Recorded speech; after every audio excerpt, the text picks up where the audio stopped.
What's going on YouTube, and welcome back to another less than 5-minute gear review. In this video we're going to be going over the T-Rex Arms dump pouch. This thing's going to cost you about $45 when it's all said and done, but for what it's worth, and I think the quality in this pouch, I think it's worth it. It does have a pretty low profile design. In conjunction with it will work with almost any belt that's out there, no matter the width of the belt or the setup. So if you run a padded belt, or if you want to run a Velcro belt and a two-piece belt system, it gives you the versatility to be able to use any one of those types of belts with this. So with that being said, when it comes to the construction, just 500 denier fabric, nothing super crazy down when it comes down to it.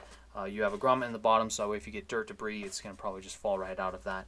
So it does make that pretty nice. I think if it was a mesh bottom, it would make it even better, but something to take into consideration if you're comparing it to like an HSGI, which the entire dump pouch is a mesh setup. So that's one thing that I do like with this, is it still has that grommet in the bottom to be able to get dirt out of it.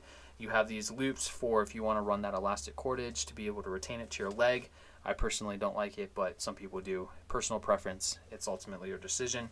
And then, like I said, when it comes to the versatility of this, you have this Velcro pretty much loop that you can loop around a lot of different belt sizes and thicknesses and all of that. So it does give you the versatility to run a padded belt or a two-piece belt without losing the Velcro, or without having to worry about, is this going to be big enough to be able to run around a belt. So I do like that about this. It does give you some options and some versatility when choosing a belt and what you want to run.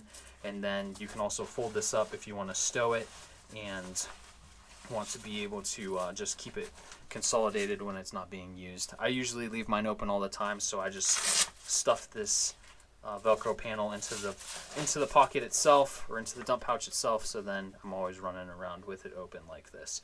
So the pocket itself, it's pretty decent size. You can fit a fair amount of mags in there, even with extensions. So I think I've fit all the way up to like 5 or 6, maybe even 7 mags in here at once. It's got enough size for water bottles and other maybe mission essential equipment that you want to run in here aside from mags.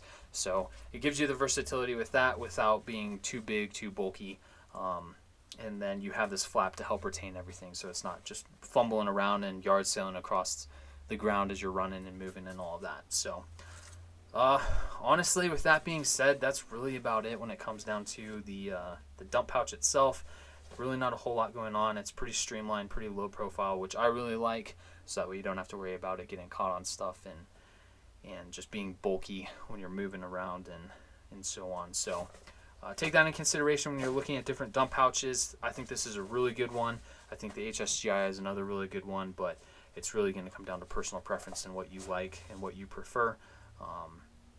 I will say, when you're using the AWS med pouch, this guy right here, which is in another video, you will get some overlap when it comes to setting all of this up, but it really doesn't affect anything in setting all of this up if you're going to run a specific dump pouch and then this type of a med kit. But that's a topic for another discussion. It really comes down to what you feel is going to work best for you and how you think your equipment is going to be best suited for your mission or objective. So with that being said, please like, share, and subscribe, and we'll see you next time.